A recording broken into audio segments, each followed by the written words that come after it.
मुखारविन्दे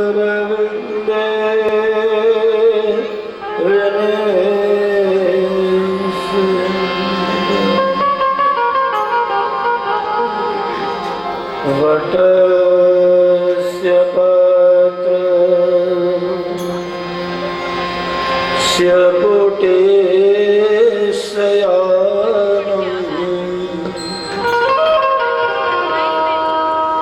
बालं मुकुन्दं मनसा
चित्तरोति दधियादिकं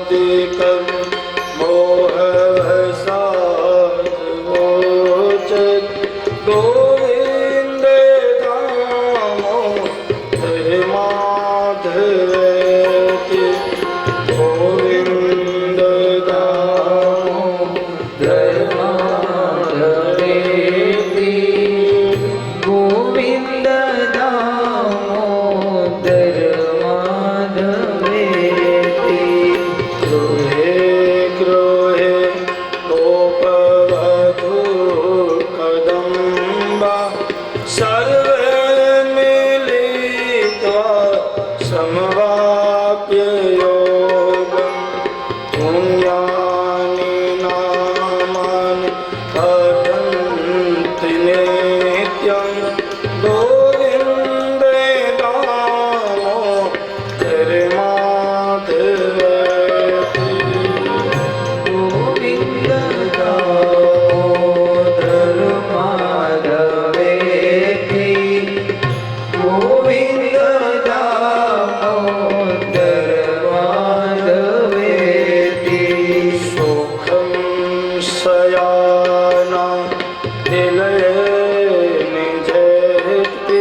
रसितं मधुरं हृदयं मधुरं गमनं मधुरं मधुराधिपते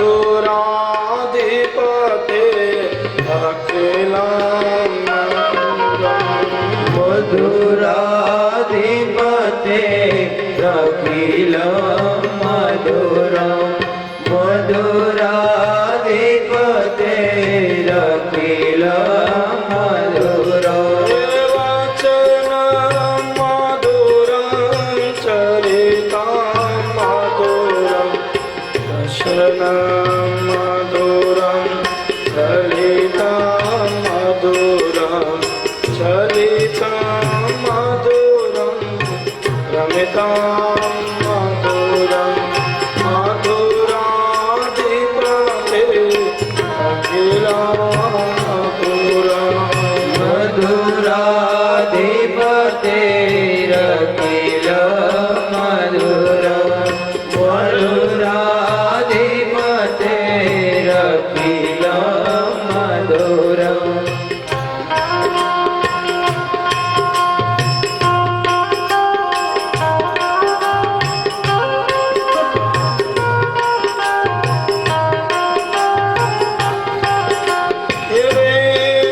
रेणुर्मधुरो रेणुर्मधुरा मणिर्मधुरा पादौ मधुरो हृद्यं मधुरं सत्यं मधुरा मधुराधिपते अखिलं मधुरा मधुराधिपते अखिलं मधुरं मधुराधिपते अखिलं मधुरं मधुराधिपते अखिलं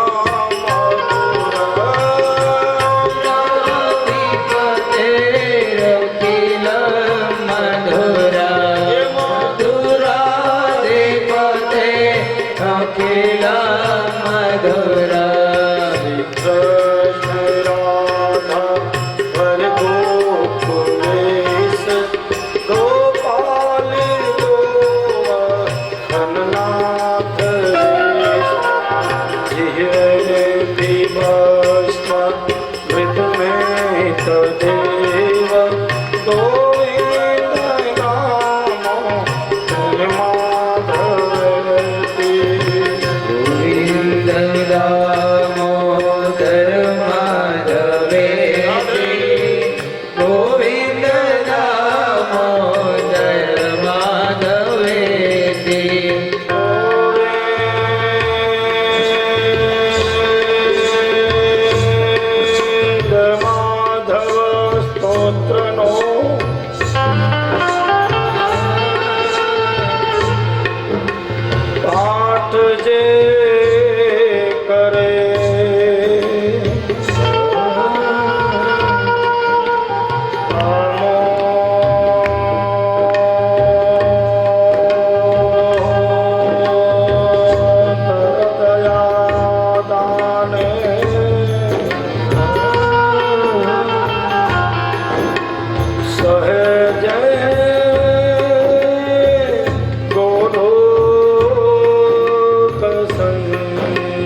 श्री श्याम सुंदर श्री अम्मे महारानी की श्री वल्लभा श्री रामचंद्र भगवान की श्री पवन सुत हनुमान जी महाराज की श्री सुखदेव जी महाराज की श्री भागवत महाराज की ओम नमः पार्वती पतये हर हर महादेव।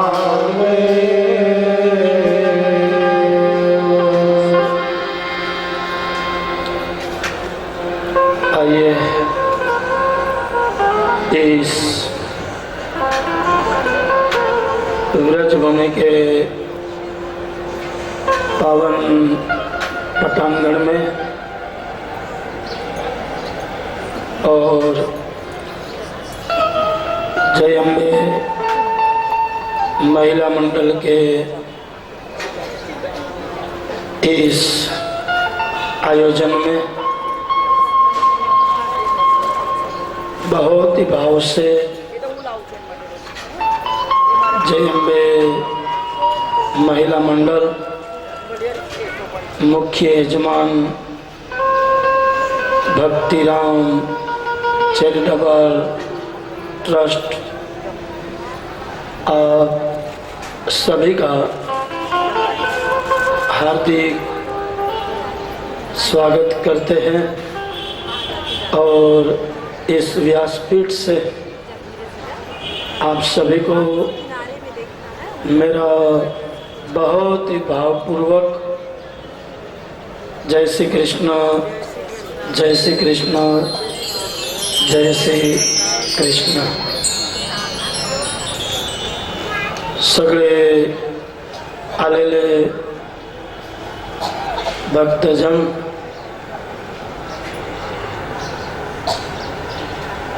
हे मंडप मध्ये आपण सगळ्यांचे जय अंबे महिला मंडळ स्वागत करीत आहे।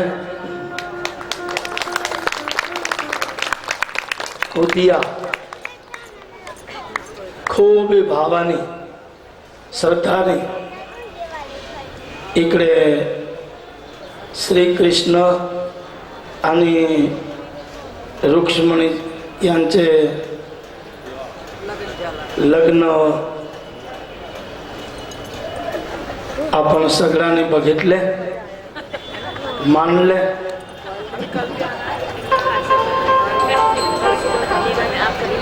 हे बघा, हे सगळे एक कथा असा उत्सव हे आपल्या भाग्यामध्ये असेल तर आपण पाहू शकतो। भाग्यात नसेल तर माझी आणि आमची कोई ताकद नाही की आम्ही इकडे आवून बसून शकतो।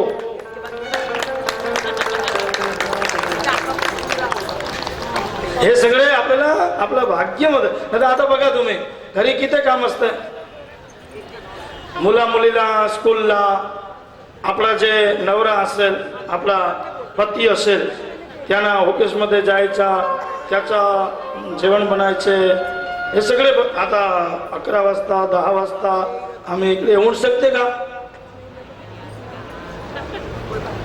आमच्या सगळ्यावरी हे भगवानचे मोठे उपकार आहेत की आम्ही सगळे इकडे आऊन एक कथा ऐकते। अभी इतना साल से रहते हैं तो थोड़ा बहुत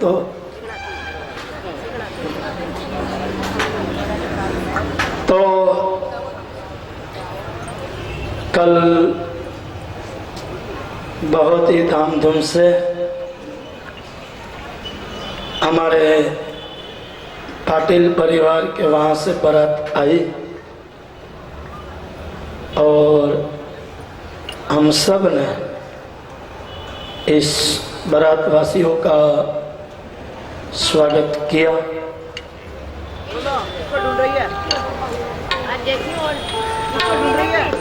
ये कथा ऐसे कहती है कि हमें कहीं पर जाने की जरूरत नहीं है। हमारे पास श्रद्धा हो और भक्ति हो तो आज भी हमारे ठाकुर हमारे द्वार पर आते हैं। देखो 6 दिन से हम यहाँ भगवान का स्मरण करते हैं, प्रभु की कथा सुनते हैं, प्रभु का भजन करते हैं। तो कल हमारे वहाँ ठाकुर जी आए द्वारकाधीश के स्वरूप में और रुक्मिणी जी के साथ शादी हुई। अब इनके पहले बारात आई तो थोड़ी बहुत कथा छूट गई थी। मैं प्रयास कर रहा हूँ उस कथा को लेने के लिए जो कल छुटी हुई कथा।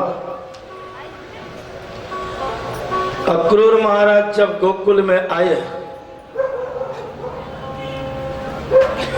उस समय हमारे प्रभु गवा चराने के लिए गए हैं व्रज मंडल में। तो नंद बाबा के पास आकर अक्रूर जी ने कहा कि कंस बहुत ही बड़ा यज्ञ का आयोजन कर रहा है और इस यज्ञ में आपको कृष्ण और बलराम जी को मथुरा आना है। तो नंद बाबा ने कहा कि कृष्ण जब इतना बड़ा यज्ञ का, कंस जब इतना बड़ा यज्ञ का आयोजन करता हो और हम इस गरीब गोप बालकों को याद करते हो तो क्यों ना आवे? हम जरूर आएंगे, आपके साथ ही चलेंगे कल सुबह। तो सब भोजन करने के लिए बैठे हैं और जब माँ यशोदा उस रूम में सोने के लिए जा रही है तो यशोदा अक्रूर जी जो नंद बाबा को कहते थे कि कल सुबह हमारे साथ आप श्री कृष्ण और बलराम को चलना है, और अक्रूर जी ने धीरे से ये भी कह दिया है कि कृष्ण आपका बेटा नहीं है, कृष्ण वसुदेव और देवकी जी का बेटा है। ऐसा जब माँ यशोदा ने सुना कि 11 साल 52 दिन तक मेरे गोद में खेलने वाले मेरे कृष्ण क्या मेरा बेटा नहीं है, तो माँ की आंख में से आंसू बहने लगा, रोने लगी है माँ। आज दुख है कि मेरे बेटे की तरह जिनको मैंने बड़ा किया है और आज मुझे छोड़कर चला जाएगा।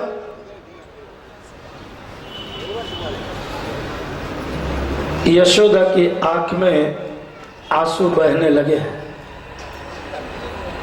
माँ यशोदा रोने लगी हैं। कृष्ण जब अपने रूम में गए तो माँ के आंखों में से आंसू निकलते हुए देखा।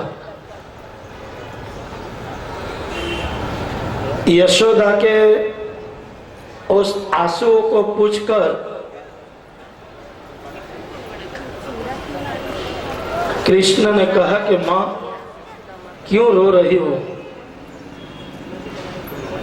क्यों आपके आंसू में आंख में से आंसू निकल रहा है,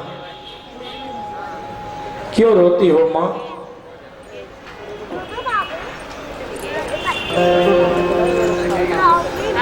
अपने आंख से माँ यशोदा के आंख के आंसू पोंछ रहे हैं। तो यशोदा ने कहा मेरे बेटे, मेरा कन्हैया, क्या मेरी कुछ गलती हुई है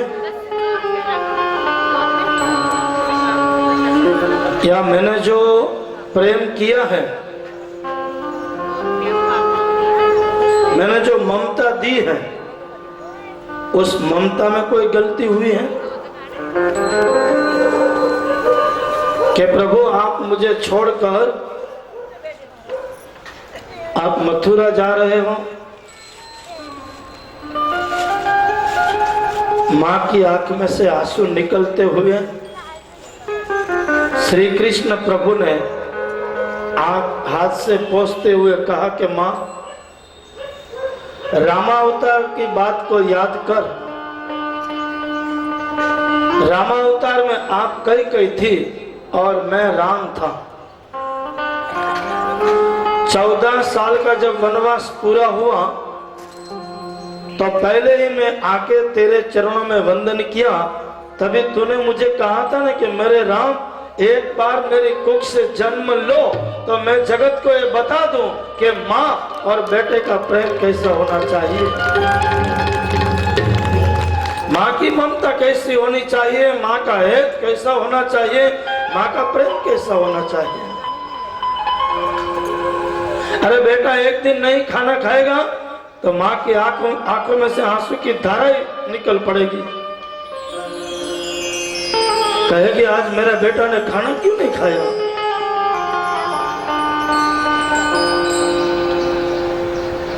तो ऐसे आज मेरा कन्हैया, आज मेरा कृष्ण मुझे छोड़कर मथुरा जा रहा है। माँ की आंख में से आंसू निकलने लगे हैं। तो माँ ने कहा कृष्ण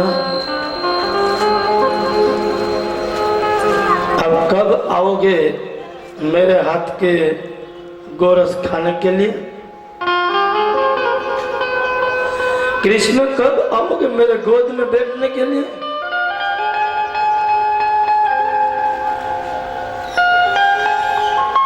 कृष्ण आप जब छोड़कर जा रहे हो, देखो माँ की आंखों की ओर, देखो माँ की ममता की ओर।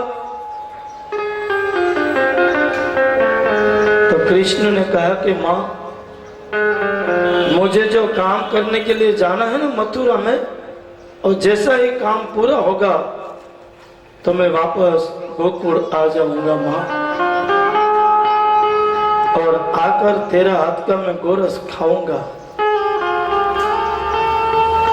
लेकिन गोकुल छोड़ने के बाद मैं कभी किसी का हाथ का गोरस नहीं खाऊंगा माँ।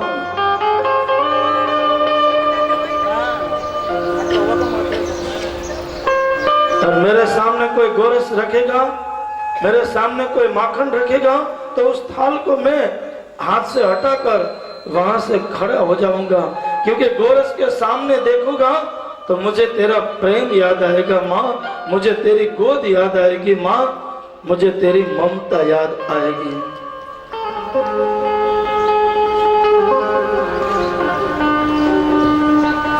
मैं किसी का हाथ का गोरस नहीं खाऊंगा माँ। कल सुबह में जब जागू ना, तो मुझे तेरी गोद में बिठाकर अपने हाथ का गोरस खिला देना माँ। सुबह थोड़ी जल्दी जाग जाना ना माँ। ऐसा कहा जाता है कि हर दिन जब कृष्ण सोने के लिए जाते हैं तो माँ श्री कृष्ण के सर पर हाथ घुमाती हैं और कृष्ण से कहती हैं, सो जा बेटा जल्दी, सुबह जल्दी जगना है ना, गौ बालकों के साथ गवा चराने के लिए जाना है ना, तो सो जा कृष्ण। और सुबह होता है तो हर दिन माँ जगाती है कि जाग मेरे बेटे कृष्ण, सबको बालक अपने द्वार पर आकर तेरी राह देख रहे हैं। आज कृष्ण माँ को जगाते हैं, हर दिन माँ जाग जाओ और अपने हाथ के गोरस खिला दो माँ। गोरस ही नहीं, लेकिन उस गोरस में अपना जो प्रेम है। और नंद रानी ने, माँ यशोदा ने दही था वो सब गोली में डालकर माँ ने दधी मंथन किया और जैसे ही माखन निकाला तो श्री कृष्ण को अपने गोद में बिठाकर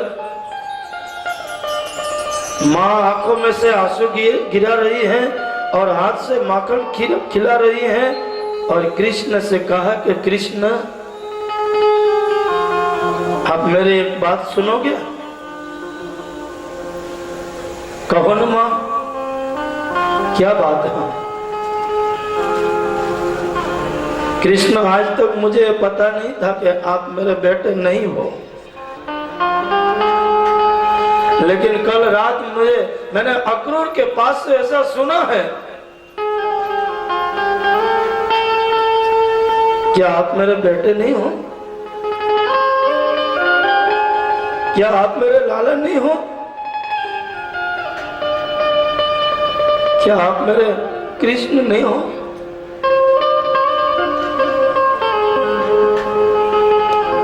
उस समय माँ यशोदा ने कहा, कृष्ण गोकुल में जो जो लीला की है ना, वो सभी लीलाओं को आप याद रखना।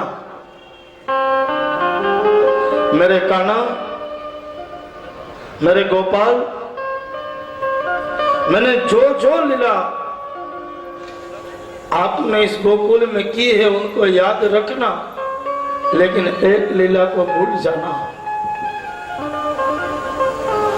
और आप जब गोकुल छोड़कर मथुरा जाओ तो वहां पर अपनी माँ देव की होगी, उनको सब गोकुल की लीला कहना मेरे कृष्णा, लेकिन मैंने जो दामने से बांधा था ना, वो माँ देव की को मत कहना।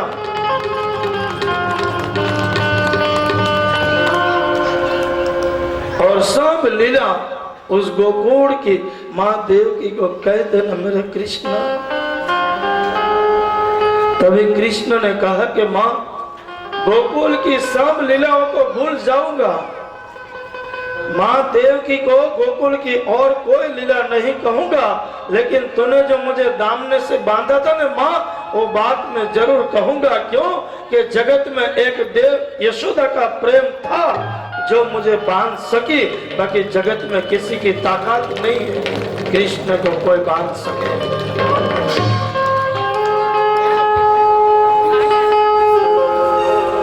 कृष्ण को बांधा उनका एक कारण है यशोदा का प्रेम। कृष्ण को बांधा दूसरा कारण है यशोदा की ममता।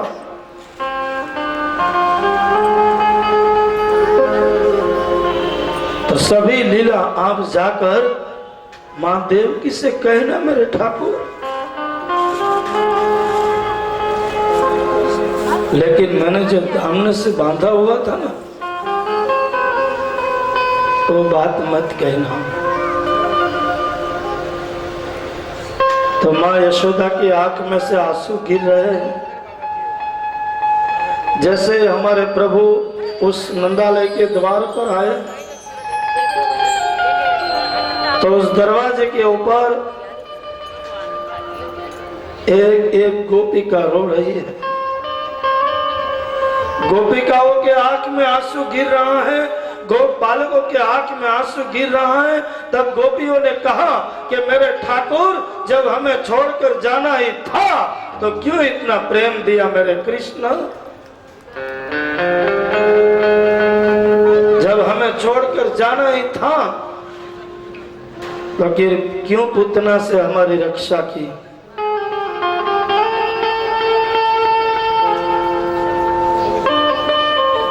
मेरे कृष्ण, हमें छोड़कर जाना ही था तो क्यों सक्टासुर से, वत्सासुर से, काली नाग से हमारी रक्षा की। उसी ही दिन हम सबको मर जाने देना था ना। उस दिन जो मर जाती तो आज कृष्ण आपके वियोग में हमारे आंख में से आंसू तो नहीं निकलता। आज जिंदा रखते आप हमें मार के जा रहे हो मेरे कृष्ण। आप गोकुल छोड़कर जाओगे तो गोकुल की गली वो सुनी हो जाएगी।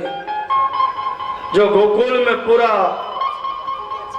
वैकुंठ उतरा हुआ है तो वैकुंठ की शोभा फीकी हो जाएगी मेरे कृष्ण।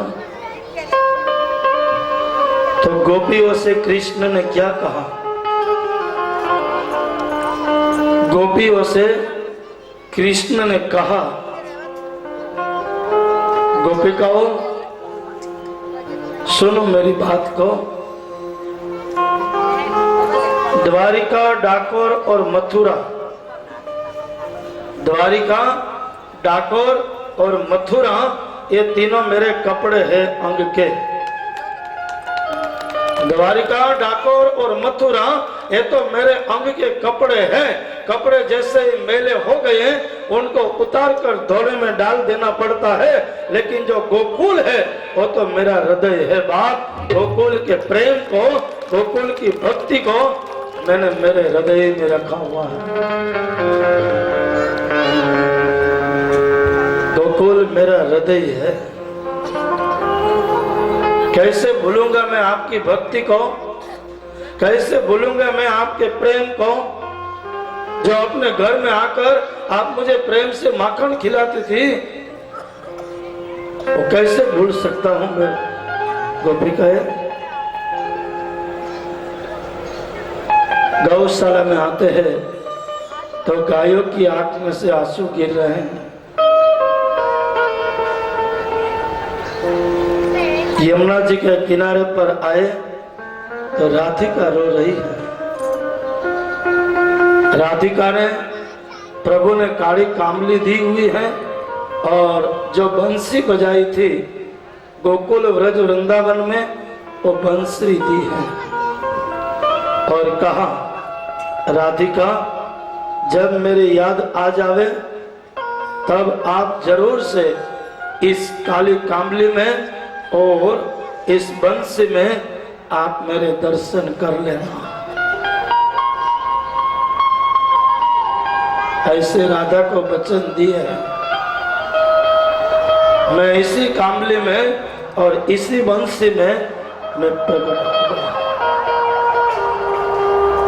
और ऐसे राधिका श्री कृष्ण के वियोग में रो रही है। रथ जैसे यमुना जी के किनारे पर आए तो यमुना जी की आंखों में से आंसू बह रहा है। तो कृष्ण ने यमुना से कहा कि उस दिन जब आधी रात थी, मथुरा से गोकुल जा रहा था, उस दिन तो बहुत हंस रही थी। उस दिन तो आनंद में आकर उछल रही थी यमुना, और आज जब गोकुल से मथुरा जा रहा हूं तो क्यों इतनी रो रही हो? तभी यमुना ने कहा कि मथुरा से गोकुल आते थे वो आनंद और था, आज गोकुल छोड़कर मथुरा जा रहे हो वो हमारे लिए वियोग है, हमारे लिए दुख है मेरे ठाकुर। इसलिए यमुना के आंखों में से आंसू गिर रहे हैं। माँ यमुना जी रो रहे हैं। और उसी समय प्रभु गोकुल को छोड़कर, गोकुल की लीलाओं को छोड़कर प्रभु मथुरा में आए। अब मथुरा में सभी को आंबावाड़ी में ठहरने की जगह दी है। सुंदर आम की वाड़ी है और ऐसे में सबको उतारा दिया है। तो गोप बालक कहने लगे, कृष्ण भूख बहुत लगी है। तो कृष्ण ने कहा कि देखो ये जो आम की वाड़ी है ना, वो हमारे मामा की है, इसमें से आम तोड़कर आप सब खा लो, यहाँ पर कोई मनाही नहीं करेगा। और फिर कृष्ण नंद बाबा से कहते हैं कि बाबा आप कहो तो मामा की नगरी को देखकर आवे। तो नंद बाबा ने कहा कि देखो कन्हैया, जो तूफान गोकुल में किए हैं वो तूफान यहाँ पर नहीं करना। तो कन्हैया ने कहा कि गोकुल तो हमारा गांव था ना, और ये नगरी तो मामा की है, और मामा की नगरी में थोड़े ही तूफान किए जाते हैं। कोई कोई तूफान जो अपने गांव में करे ना तो गांव वाले कोई बोलते नहीं है, भाई आयनो छोकरो से ना जावा दियो ना, छोड़ी दियो। पर दूसरे गांव में जाकर हमेशा तूफान करे तो भूखा काटी नाखे।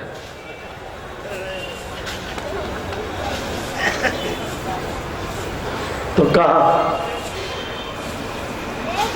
कि गोकुल में सबका लाडला था ना, गोकुल में सब श्री कृष्ण से प्रेम करते थे। कभी कभी कोई गोकुल में किसी के घर में श्री कृष्ण नहीं जाते थे ना, और कोई कोई गोपियों को श्री कृष्ण के दर्शन नहीं होते थे तो गोपी का उपवास करती थी। थोड़ा गोपी का उपवास करती थी। कि आज हमारे ठाकुर के हमें दर्शन नहीं हुए। और हमारे देखो कितनी साल हो गए, अब तक हमारे ठाकुर के दर्शन हुए नहीं, और हमारे ठाकुर के लिए हम कभी रोते भी नहीं। हम हमारे दुख के लिए रोते हैं। हमारे ऊपर कोई दुख आ जाता है तो हम प्रभु से कहते हैं कि प्रभु ये हमारे पर दुख है, 2 माला ज्यादा करते हैं, एक आधा दिया ज्यादा लगा देते हैं। कोई तो मन्नत मानते हैं, है ना, कि मेरा प्रभु ये काम कर देना। बहुत पुराना एक दृष्टांत है। हनुमान जी मंदिर में एक आदमी जाकर हनुमान जी से कहने लगा कि 1 करोड़ रुपया की लॉटरी मैंने ली है, अब 1 करोड़ रुपया की लॉटरी लगा दो तो मैं आपको 1.25 रुपये का तेल चढ़ाऊंगा। हनुमान दादा ने कहा कि मैं तुझे 1.25 करोड़ रुपया दूं तब मुझे तू 1.25 रुपये का तेल चढ़ा। उससे तो एक बड़ा खड़ा करके कुआं बना के उसमें तेल डालकर मैं न डुबकी लगा दूं। एला नफा नो नुकसान नो धंधो कौन करे मन के भी 1.25 रुपया हटो दे तने 1.25 करोड़ दो कि व्याजबी बात कर तो के गापू। हाँ लूटी लेवा से भगवान ने तो बाधा ही है। शास्त्र में तो कहा है कि कभी कोई बाधा नहीं रखनी चाहिए। शास्त्र में तो कीधु है कि कोई आखड़ी न रखनी। આપણે દુઃખ પડે ત્યારે કંઈ થોડાક દિવસ ભાત નહીં ખાય, થોડાક દિવસ चावल नहीं खाए, थोड़ा दिवस चोखा नहीं खाए। हम भात को छोड़ देते हैं, चावल को छोड़ देते हैं, हम तो बताइए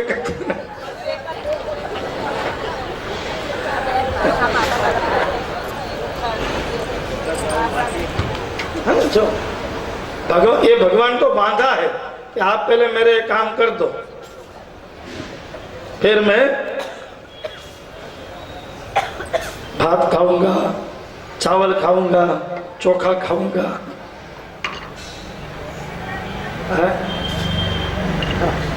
और कोई कोई तो जो नहीं अच्छी लगती है वो वस्तु की बाधा ले लेते हैं। घर में आवेज नहीं ना, ऐसे प्रभु को कभी बांधना नहीं। अपने सुख के लिए प्रभु की कभी पूजा नहीं की जाती है। पूजा है वो प्रभु को प्रसन्न रखने के लिए, पूजा है वो परमात्मा को राजी रखने के लिए है। परमात्मा खुश हो गए, परमात्मा राजी होंगे तो बिना मांगे देंगे। और किसी ने कहा भी है ना कि है खुदा मेरे 2 हाथ फैलाऊं तो तेरी खुदाई दूर नहीं है। मेरे 2 हाथ फैलाऊं तो खुदा तेरी खुदाई दूर नहीं है, लेकिन मैं मांगू और तू दे वो बात मुझे मंजूर नहीं है। बात हम मंदिर में जावे, मस्जिद में जावे, चर्च में जावे, लेकिन पैर रखते ही उनको पता लग जाता है कि इनको क्या चाहिए, कितना चाहिए और कितनी पचाने की इनकी लायकात है। उनके ऊपर से प्रभु हमें दे देते हैं।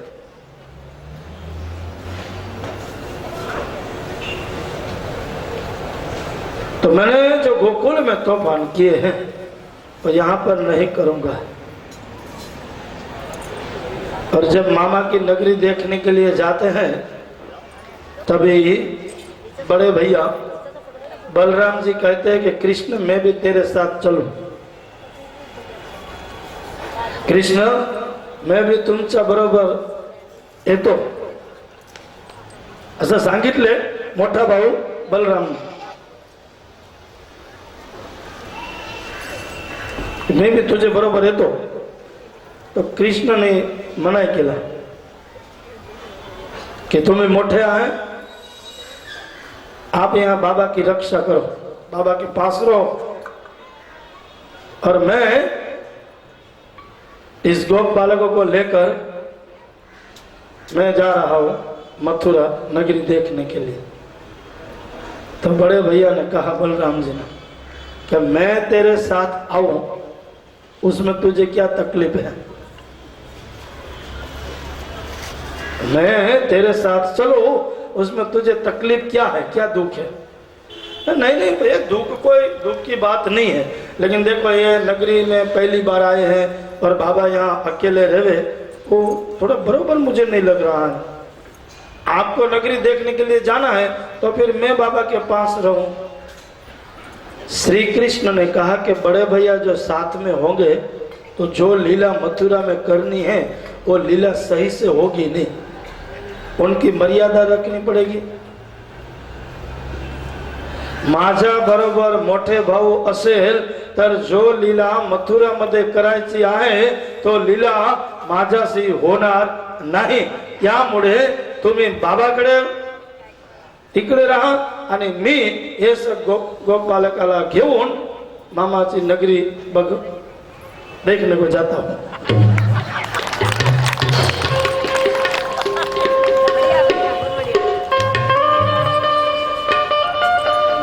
मैंने इस व्यासपीठ से बैठकर कहा था 5 साल पहले, या अब मैं भाईंदर में कथा करने के लिए आऊंगा ना, जब मराठी में कथा सुन पूरी करूंगा तब आऊंगा, लेकिन फिर मंडल मेरे पीछे पड़ेगा, नहीं आपको करनी है।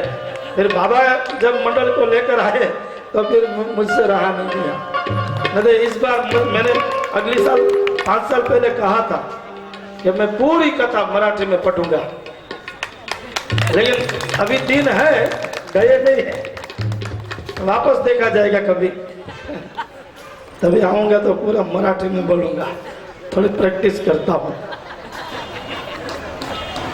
अब देखो गुजराती में से हिंदी में आया, तो हिंदी में से अब मराठी में जरूर आ जाऊंगा।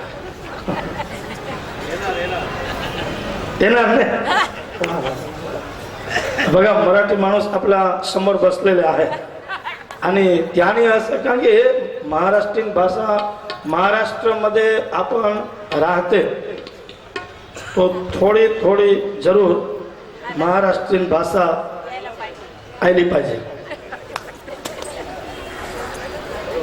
देखो सभी अपने गुजराती रहेंगे तो ऐसा गुजराती भाषा में वर्चस्व रहता है, हिंदी रहते हैं उनको हिंदी भाषा का वर्चस्व होता है, महाराष्ट्रीयन रहते हैं उसको महाराष्ट्रीयन भाषा का वर्चस्व रहते हैं, तो मारवाड़ी रहते हैं, तो मारवाड़ी भाषा में करनो तो करनो आणि खानो तो खानो, तो मूगनो हीरो खानो नहीं तो नहीं खानो, है कि नहीं?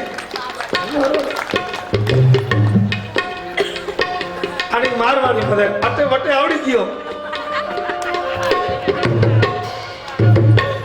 जो संस्कृत भाषा है ना वो हमारी नानी माँ है, माँ की माँ। संस्कृत भाषा है वो हमारे नानी माँ है, माँ की माँ, और बाकी सब हमारी जो भाषा है ना, फिर वो गुजराती हो, हिंदी हो, मारवाड़ी हो या मराठी हो, ये सब बहन है। इन सब भाषाओं की माँ है वो है संस्कृत।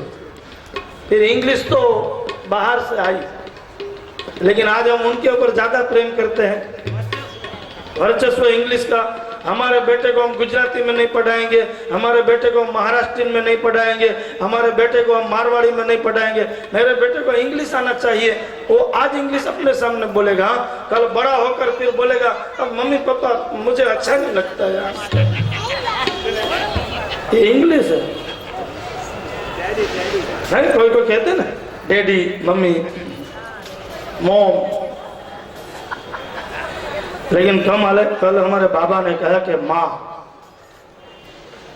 आप माँ बोलो ना तो पूरा मुंह खुलेगा,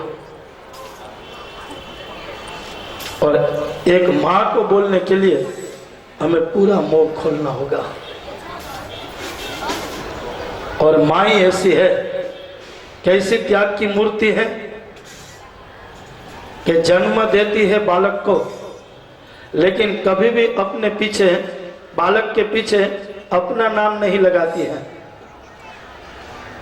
अपने उस बालक के बाप का नाम लगाती है कि बेटा ये तेरे बाप का नाम है, तेरे पीछे इनका नाम लगाना चाहिए। लेकिन जो बेटों ने बड़े बड़े काम किए हैं, अभी आपने महाराष्ट्र में शिवाजी महाराज के पिताजी का नाम अपने को पता नहीं है, लेकिन उनकी मम्मी का नाम जरूर याद है, भाई जीजाबाई। और जीजाबाई ऐसी कह सकती है, बेटा तूने मेरा दूध पिया है, रण क्षेत्र में जाकर, युद्ध मैदान में जाकर पीछे पीठ बताकर मत आना, अपनी छाती बनाकर दुश्मनों के सामने लड़ना। ये जो माँ अपने बेटे को अपने दूध पिला सकती हो, ये ऐसे बोल सकती है।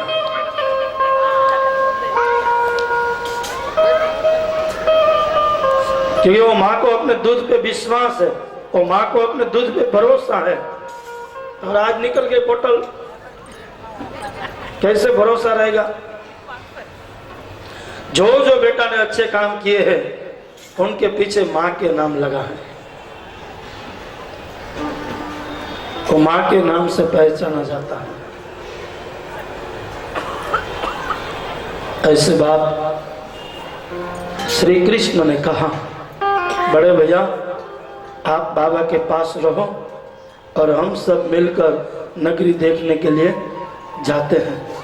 तो नंद बाबा ने कहा, बलराम कृष्ण जो बोल रहा है ना वो सही है, तो मेरे पास रहे, ये सब गोप बालकों को जाने दे, भले ये सब नगरी देखने के लिए जाए।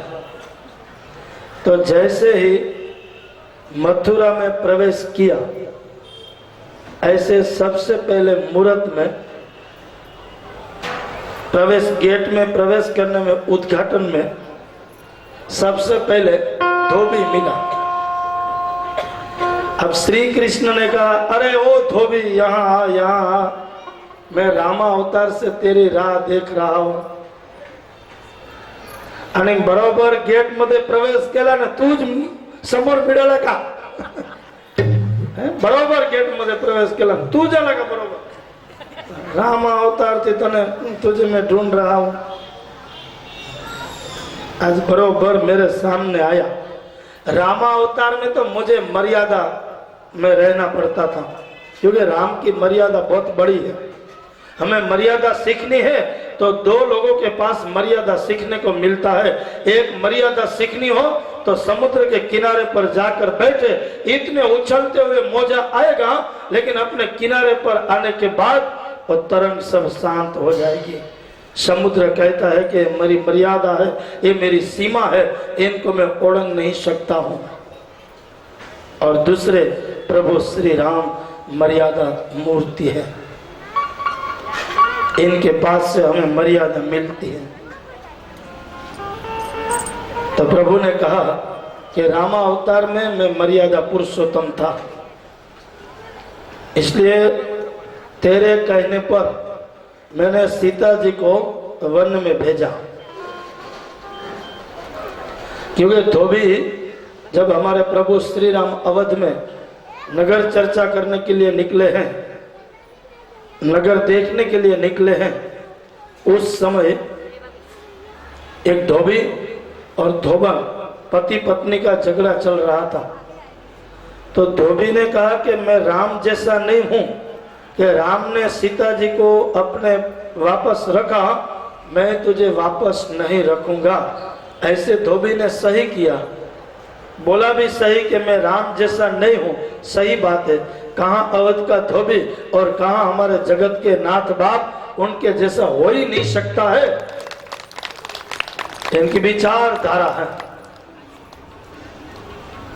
तो इतना सुना और प्रभु जब महल में आए हैं तो लक्ष्मण से कहा, लक्ष्मण तुम्हारी भाभी को आप रथ में बिठाकर वन में रख कर आओ। तभी लक्ष्मण जी ने कहा कि मेरी माँ जैसी भाभी को मैं वन में रखने के लिए जाऊं? प्रभु ये आज्ञा आप मुझे कैसे दे रहे हो मेरे ठाकुर? लेकिन बड़े भैया की आज्ञा है तो करनी भी होगी। वो धोबी रामा अवतार का कृष्ण अवतार में आज मथुरा में मिला है। तो कहा, धोबी ये जो पोटला बांधा हुआ है इसमें क्या है? तो धोबी ने कहा भाई इसमें कपड़ा है, हमारे जो कंस महाराज के सैनिक हैं, उनके जो अंगरक्षक हैं, उनके जो पहलवान हैं, उनके कपड़े हैं। तो कृष्ण ने कहा कि देखो मेरी 4 प्रतिज्ञा गोकुल में थी, गोप बालकों के लिए हमारे ठाकुर ने 4 प्रतिज्ञा गोकुल में ली हुई थी। पहली प्रतिज्ञा ये ली थी कि ब्रज वृंदावन और गोकुल में जब तक हूं तब तक मेरे सर से बाल नहीं उतारूंगा। ब्रज वृंदावन और गोकुल में हूं तब तक पैर में चप्पल या बूट नहीं पहनूंगा। ब्रज वृंदावन और गोकुल में हूं तब तक सिया हुआ मैं कपड़ा नहीं पहनूंगा। खाली पीतांबर और अंग रखा, एक खेस रखते थे। 11 साल 52 दिन तक। और जब तक मैं गोकुल में हूं तब तक हाथ में अस्त्र और शस्त्र नहीं लूंगा। आमचे प्रभु गोकुल में 11 वर्ष आणि 52 दिन गोकुल मध्ये राहिले, तो आमचे श्री कृष्ण प्रभु ने नाही शिवेले कपडे पहनले आहे, नाही हातामध्ये अस्त्र शस्त्र घेतले आणि नाही आमच्या प्रभूने वाळ केस मोठे मोठे वाढवले। आणि दुसरा पग मध्ये नाही, पावात मध्ये नाही चप्पल घेतले, चप्पल पेरले नहीं। ये हमारे ठाकुर की 4 प्रतिज्ञा है। और ये चारों 4 प्रतिज्ञा आज मथुरा में तोड़ते हैं। कहा था कि पहले सिया हुआ कपड़ा मेरे गोप बालकों को पहराऊंगा और फिर मैं पहनूंगा। पहले मथुरा में गोप बालकों को सिया हुआ कपड़ा पहराते हैं और फिर हमारे ठाकुर धोबी ने मना कर दिया कि कपड़ा नहीं दूंगा। अशोक दादा, हमारे गुजराती में ऐसे कहावत है कि चा करता कितली गरम, चा જેટલો ગરમ ન હોય અંદર ઠરી ગયો હોય એના કરતા વધારે કેટલી ગરમ હોય। तो मथुरा नो राजा कंस जितना गर्म नहीं है उससे ज्यादा धोबी। अरे मैं मथुरा का राजा कंस का धोबी हूँ और ऐसा थोड़े तुम्हारे गोप बालकों से मैं डरूंगा, नहीं दूंगा कपड़ा, जाओ जो अपने से होने वाला है वो कर लो। तो कृष्ण ने गोप बालकों से कहा कि जो गोपिका अपने को प्रेम से माखन नहीं देती थी उनका हम क्या करते थे? गोप बालकों ने कहा कि उनकी मटकी फोड़ देते थे। अच्छा, उनकी मटकी फोड़ देते थे। तो अब इस धोबी का क्या किया जाए? मार दिया जाए या फिर छोड़ दिया जाए? गोप बालकों ने कहा कि जो प्रेम से गोपी का गोरस नहीं देती थी, माखन नहीं देती थी, उनकी मटकी फोड़ देते थे। इसी तरह फोड़ दो इस धोबी को भी। तो प्रेम से प्रभु ने पहले समझाया कि तू समझ जा, लेकिन धोबी नहीं समझा। तो प्रभु ने उनका पैर पकड़कर इतनी जोरों से घुमाया और घुमाकर जैसे पृथ्वी में उनको पटक दिया, ऐसे धोबी का वध हुआ। देवताओं ने जय जयकार किया, बोलिए कृष्ण कन्हैया की जय। ये धोबी का वध हुआ और फिर कपड़े निकाले। अब कहाँ मथुरा के उस सभी कंस के पहलवान और कहाँ दुबले पात्र गोप बालक। लहंगा के एक एक पैसे में 3-3 गोवाड़िया वो समझ आते हैं।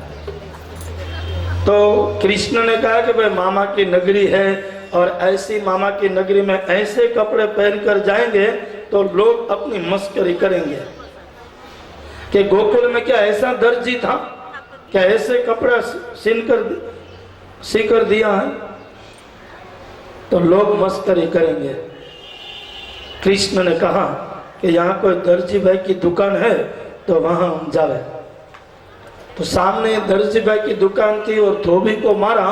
वो दर्जी भाई ने सब देखा दर्जी भाई ने कहा आइए आइए जय श्री कृष्ण जय श्री कृष्ण या हे दुकान आपल्याला आहे हो काय आमचं जसं काम असेल तर सांगा आम्हाला ना हम काही पण काम हो तुमने कहजो ये सब आपका ही है आपका दिया हुआ है नहीं कहते तन मन धन सब है तेरा स्वामी सब कुछ है तेरा तेरा तुझको अर्पण तेरा तुझको अर्पण क्या लागे मेरा ओम जय जगदीश हरे जय जगदीश हरे स्वामी जय जगदीश हरे भक्त जनों के संकट दास जनों के संकट कल में दूर करे ओम जय जगदीश हरे ओम जय जगदीश हरे। हम सब कहते हैं सब अपना दिया हुआ है और आपका ही है मेरे ठाकुर। कभी कभी कहते हैं ना कि ये सब भगवान का दिया हुआ है। जैसे कल हम अशोक दादा मात्रे साहब के घर पे भोजन करने के लिए गए थे शाम को, तो पूरी बिल्डिंग में उनका परिवार, पहले ग्राउंड पर में अशोक दादा, उनके ऊपर हमारे माजी नगर सेवक राजन भाई, उनके ऊपर उससे छोटे भाई, पूरा है सब। और मंदिर जो घर का देखा, कहा है कि जितनी बड़ी जगह भगवान को दो उतनी बड़ी जगह भगवान हमें देते हैं। अशोक दादा आपने भगवान को बहुत बड़ी जगह दी है, इसलिए आपको भगवान ने बड़ी जगह दी है बाप। ताकि इतना छोटा सा मंदिर हम घर में रखे तो फिर हमारे जीवन में भी छोटी सी जगह है। किसी किसी घर में जाते हैं तो मंदिर में ट्रैफिक होती है बोलो,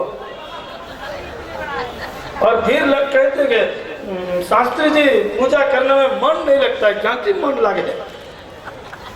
लेकिन इतनी बड़ी जगह हम हमारे ठाकुर के देंगे, इतनी ही बड़ी जगह हमारे ठाकुर हमको देंगे। खाली एक बार अनुभव करो, घर में बड़ा मंदिर रखो तो देखो भगवान बड़ी जगह देंगे। अरे बोलो हाकड़ में हो तो आपने हाकड़ में रखे,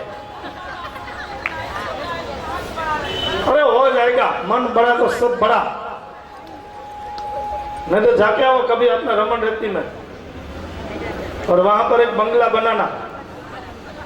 वहां पर ऐसा कहावत है कि जितना बड़ा बंगला रमन रेती में बनाओ उतना बड़ा बंगला हमारे भाईंदर में होगा। एक बार जाओ तो सही, वहां पर जाओ, अनुभव करो। 22 साल पहले की बात मैं कहता हूँ। 1 रूम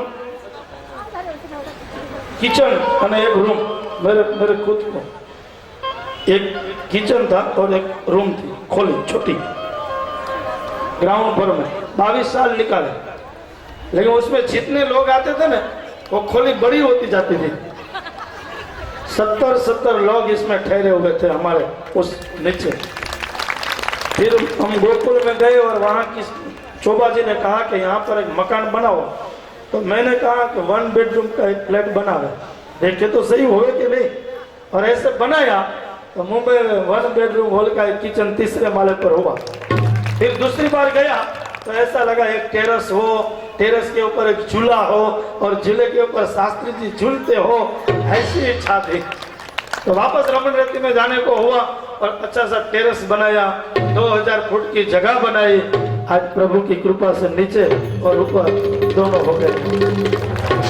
मतलब कहने का भाव, ये मेरा अनुभव। तो आप भी वहां जाकर सही भाव से हम मकान जितना बनाएंगे यहाँ भाईंदर में, उतना बड़ा मकान हमारे जीवन में भी होगा। लेकिन पहले भगवान को खुश रखना। ये भागवत की कथा सुनकर हमारा ध्येय और हमारा संकल्प एक ही है कि इस जगत के लोग राजी रेवे के न रेवे, उससे कोई लेना देना नहीं है, लेकिन जगत के नाथ को आप खुश रखना। बाप समाज को जो कहना वो कहे, समाज हमको भी नहीं छोड़ते हैं।